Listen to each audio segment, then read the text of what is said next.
Hundreds of cyclists took over the streets of Burlington tonight, riding in memory of a teenage girl who died in an e-bike crash. And BC5's Sophia Falbo spoke with cyclists who say one death is too many. Hundreds of Vermonters rode bikes on Wednesday in honor of a 16-year-old girl who was hit and later died while riding her e-bike in Burlington. Shiloh! Shiloh! Shiloh! 2 miles of biking, many holding signs along the way as a tribute to Shiloh Skalka, who died doing just that. Shiloh was riding a bike when she was killed, so it's important to show that bicyclists are out here. We take up space on the road, and we deserve to be part of traffic. Skalka was hit by a car driven by 79-year-old Douglas Knapp while riding her e-bike at the intersection of Pine and Locust Street on July 16th. She later died from her injuries at UVM Medical Center. Police cited Knapp in connection to the fatal crash. He's due in court later this month. I've been processing it.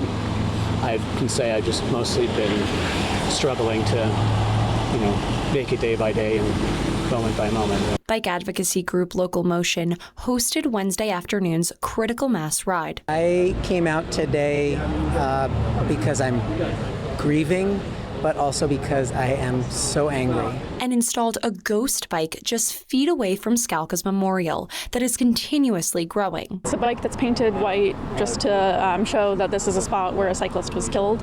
It's left on the side of the road as memorial, as a reminder for anyone going past of something awful happened here. Some neighborhood parents say Skalka's death is their biggest fear come true. A few days after Shiloh was killed, my daughter Amelia, who is 19 and loves to bike all over Burlington, was headed downtown on her bike, and I looked at her and I said, "Be careful, sweetheart." And she said, "I know."